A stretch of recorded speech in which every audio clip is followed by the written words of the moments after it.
life on the road in the SEC. Every game is going to be extremely tough, whether you're playing the best team in the league or the last place team in the league. I thought our guys came out and gave a valiant effort. I thought they played their tails off, given the circumstances of the week, the last 2 weeks, given the circumstances of our general, Chuck Martin, Doug Elwoods, not being here with us, as well as Jalen and Alonzo.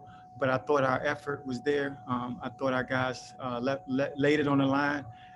We came up a little short, but I saw a lot of positives out of this game, and I think we have a lot to build on. Colin Taylor with the first one. Yeah, Bruce, I guess just kind of going off that, what do you learn about your team in a game like this, and where do you feel like you guys can go from here now that you kind of get hopefully past all this COVID stuff? I've learned that our guys can deal with adversity. I learned that our guys can handle adversity, and they can, whatever situation that they put themselves in, they'll give 100% effort. That's our DNA. That's our culture. That's from our leadership of Frank Martin. So I didn't expect anything less than their best. But we got a lot of things that we need to build off of. We'll watch the film. We got to move. We got to move forward. We got Missouri on Tuesday, quick turnaround. So we got to let this one go, and we got to get back and focus on Missouri. John Del Bianco. Bruce was seventh, injure himself. Why didn't he play much in the second half? I don't think he injured himself. I think it was just a feel for me. I just felt like I felt like the guys that I put in, gave us, the best chance of staying in that game, winning that game. I talked to Seventh after the game and told him to keep his head up, but it's a learning experience for me. This is my first time, taking complete control of the team. So, I'll look back at the film. I'll probably, kick myself in the tail, some things I probably could have did, should have did. But, once again, it's a learning experience. And, like I told every guy, whether you play 0 minutes or you play 40 minutes, to keep your head up. I appreciate them fighting for me, giving me everything they got. And once again, we'll turn the corner and we'll be a better team. We'll be a better team. Michael Lanana. Hey, Bruce. Just Keyshawn Bryant today, obviously, he hasn't been able to play in such a long time. And just how have you seen just the way he's handled this whole experience, and obviously him setting some career highs tonight and having such a great impactful game out there? Just what did you make of his performance, and how happy are you just for him? I'm proud of the group. I'm proud of Keyshawn, especially because he took on the challenge. He took on the challenge given the fact that he hasn't played a basketball game since December 3rd. When was the last time? Houston? December 5th. So the fact that he came in on the given the circumstances that we dealt with through this week, through the last 2 weeks, for him to come out and give everything he got, super proud of him. He's our guy. He's been around the program for 3 years, so he understands what it takes to win and what our culture is all about. Phil Kornblue. Yeah, hey, Bruce. You guys played a lot of good offense for about 33 minutes, and then it sort of died on you. Shot selection, was that a concern of yours? What did you see in that 7.5 minute stretch down the end of the ball game where shots just weren't falling? Yeah, Phil, I think we got out of rhythm. We got out of rhythm. The game was a little chippy. There's a lot of back and forth. Questionable calls on the road. Once again, life on the road. We got a little stagnant. The ball started to stick too much. And we were taking, first pass shots, and all we stressed all week is we got to, move the ball and we got to cut them. And I thought that, the last 6-7 minutes of the game, the ball stuck in guys' hands, and we were really stagnant offensively. But like I said, offense is rhythm, it's flow. it's being out there. We've been away from each other. We have limited game experience. Game 6 for us it's been like game 13 and 14 for other guys. So I think with more game experience that'll come, and we'll be fine. John Whittle.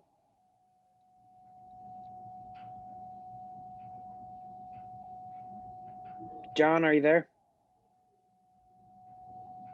Let's go to Colin Taylor. Yeah, Bruce, I guess the Houston game and the LSU game kind of mirror themselves a little bit. You guys lead at halftime, and then the other team kind of comes back and makes a run there. I guess just what's next for this team? How does that team kind of get over that hump and is able to kind of close out games better than y'all did against Houston and LSU?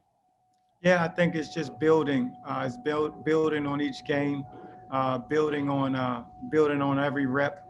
Like you said, Colin. Last 7 minutes of both games, Houston and LSU. We got a little stagnant offensively, and we weren't able to execute. So we got to, obviously, we got to learn how to finish games, close games. Better execution offensively and defensively to get some stops. Michael Anana. Bruce, do you feel like maybe fatigue might have factored at all at the end of the game for you guys? I mean, I remember guys saying after that Florida A&M game that they were a little bit winded at the end, just with the long layoff. Did that factor at all with you guys? Did you see that at all? I mean, Michael. I mean, we are not one of excuses. But we are one of reality, and reality is that we've practiced 25%, which is less than an hour on Tuesday. We practiced 50%, which is about an hour on Wednesday. We were able to have a full practice on Thursday, and then tried to at least save some legs for Friday, Saturday. So I would definitely, just because of what we are, the fight we've been fighting amongst our program is in regards to COVID-19 and the health protocols and the shutdown. You got, reality says you got to imagine, man, guys legs. I mean, it showed. Guys cramped. Guys were fatigued. And I'm not, like I said, I don't make excuses. I mean, I'm not here to make excuses. But I do think that our good guys probably got a little tired late. John Whittle.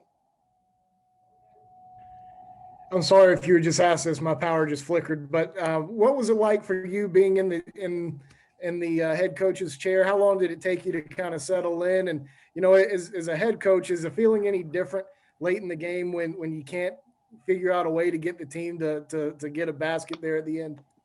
Yeah, like I say, it's a learning experience for me.